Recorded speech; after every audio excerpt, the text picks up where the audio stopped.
Hello friends, आज हम लोग देखेंगे क्लास 12 फिजिक्स एक्सरसाइज 1 का न्यूमेरिकल क्वेश्चन 1.4 और 1.5। तो देखते हैं 1.4 में क्या कह रहा है क्वेश्चन। कह रहा है क्वेश्चन ए में कह रहा है explain the meaning of statement electric charge of the body is quantized. और बी नंबर में कह रहा है why can one ignores the quantizations of an electric charge when dealing with the microscopic। और माइक्रोस्कोपिक का मतलब होता है लार्ज स्केल पे, बड़े स्केल पे।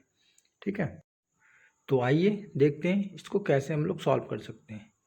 क्वेश्चन नंबर ए में जो कह रहा है उसका आंसर होगा quantization of a charge means charge can only be the transfer as integrals multiple of the charge in on electrons. मतलब कि क्वांटाइजेशन ऑफ चार्ज में केवल जो है ना चार्ज जो ट्रांसफ़र होगा वो इंटीग्रल्स में होगा। इंटीग्रल्स मतलब कि या तो पॉजिटिव 1 2 3 या निगेटिव 1 2 3 में चार्ज ट्रांसफ़र होगा।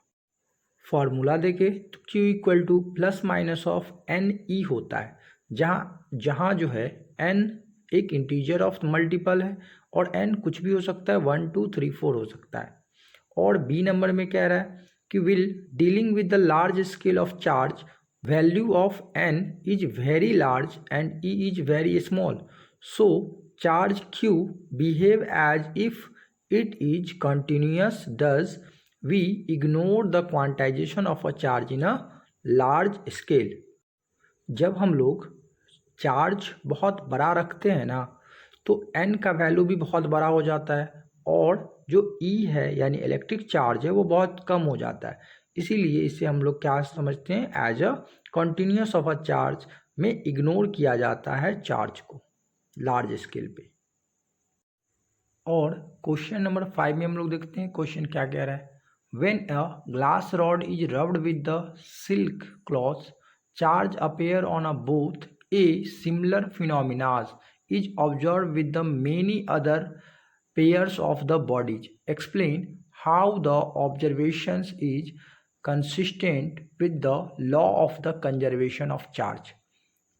तो इस क्वेश्चन का मतलब क्या है कि जब हम लोग ग्लास रॉड को सिल्क क्लॉथ के साथ रब करते हैं तो दोनों पे चार्ज अपेयर हो जाता है। ऐसा ही सिमिलर बहुत सारा पेयर्स ऑफ बॉडी के साथ जब रब करते हैं तो वो भी हो जाता है। तो कह रहा है एक्सप्लेन करने के लिए कि लॉ ऑफ कंजर्वेशन कैसे वर्क करता है इस चार्ज पे। तो आइए देखते हैं इसका आंसर क्या होगा। When we rubbed two objects, one gets surplus of electrons and other gets deflected of the electrons. Thus, one becomes negatively charged and letting the second become the positively charged.